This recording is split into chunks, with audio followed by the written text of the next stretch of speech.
Good morning बच्चों। आज हम पाठ 9 बंदर और बया इस पाठ की रीडिंग करेंगे। आपको मेरे साथ ध्यान से पढ़ना है और असाइनमेंट में भी यही पाठ आएगा। जिसके पास बुक नहीं है बच्चों वो असाइनमेंट में से पढ़ेंगे और जिसके पास बुक है वो पाठ 9 पेज नंबर 109 एंड 1010 ये पूरी स्टोरी की रीडिंग करेंगे। तो चलिए स्टार्ट करते हैं। बंदर और बया। एक मूर्ख को कुछ सिखाने की कोशिश करना अपनी मूर्खता है। यह पाठ इसी कथन पर आधारित है। चलिए अब हम पढ़ते हैं। पुराने समय की बात है। एक जंगल में पीपल के एक वृक्ष, बच्चों से वृक्ष नहीं पढ़ते हैं, वृक्ष, क्यों इसमें री से ऋषि की मात्रा है। वृक्ष माने पेड़ पर एक बंदर रहता था। ये देखिए एक पेड़ है उस पर ये एक बंदर है। उस वृक्ष पर बया पक्षियों की जोड़ी का भी घोंसला था। ये देखो बया पक्षी हैं,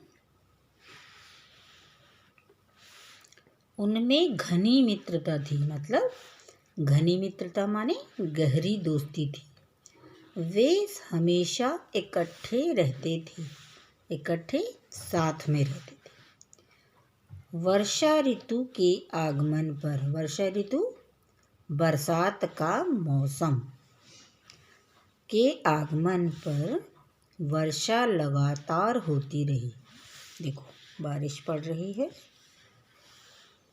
बया पक्षी घोंसले में छुपकर बैठ गए।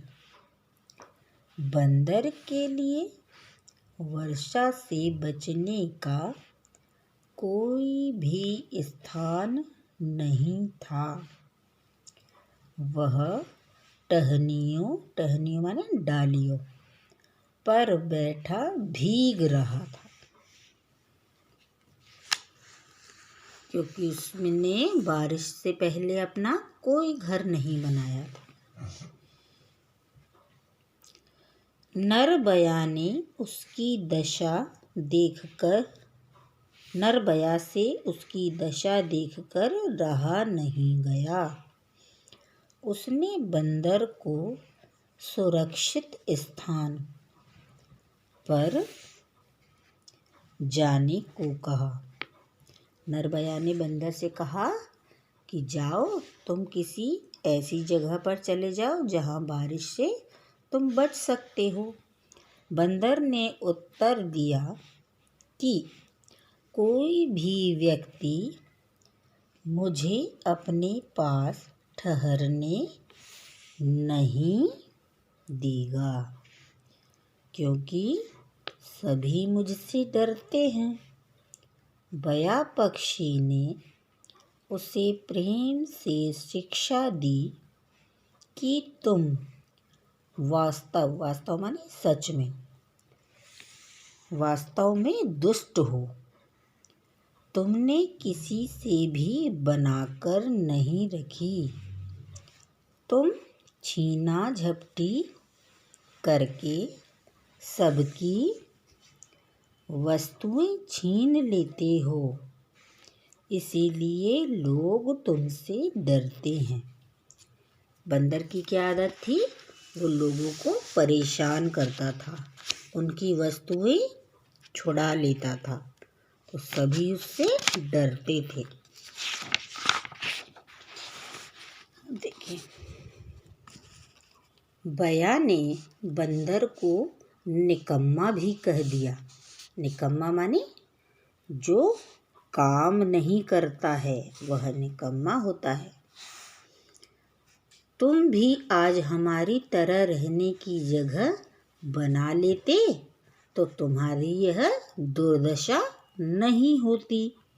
दुर्दशा माने बुरी हालत नहीं होती, और ना ही किसी से सहायता मांगनी पड़ती। सहायता माने मदद, हेल्प। बया ने बंदर को समझाते हुए कहा, क्योंकि बंदर को वह अपना मित्र मानते थे, इसीलिए उसे समझा रहे थे।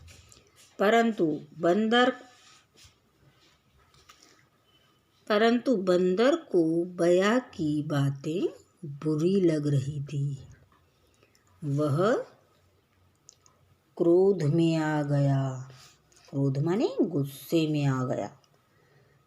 वह बया की बातें सहन नहीं कर सका। वह गुस्से से बया पक्षियों के घोंसले के पास गया और उसे तोड़ मरोड़ कर धरती पर फेंक दिया। उसने क्या किया, ये देखो। बया पक्षियों के घोंसले को तोड़ मरोड़ कर फेंक दिया। बेचारा बया पक्षियों का जोड़ा उदास निगाहों से देखता रह गया तथा अपने दिए गए उपदेश पर पश्चाताप करने लगा। क्या पश्चाताप करने लगा? कि हमने इस मूर्ख को शिक्षा क्यों दी। तो इस कहानी से हमें क्या सीख मिली? कि हमें सहायता उसी की करनी चाहिए जो सहायता के लायक हो। दुष्ट लोगों की सहायता करोगे तो हमेशा नुकसान ही होगा। देखो स्टार्टिंग में दिया है, एक मूर्ख को कुछ सिखाने की कोशिश करना अपनी मूर्खता है। बच्चों से दोबारा इस कहानी को आप रीड करेंगे। Thank you.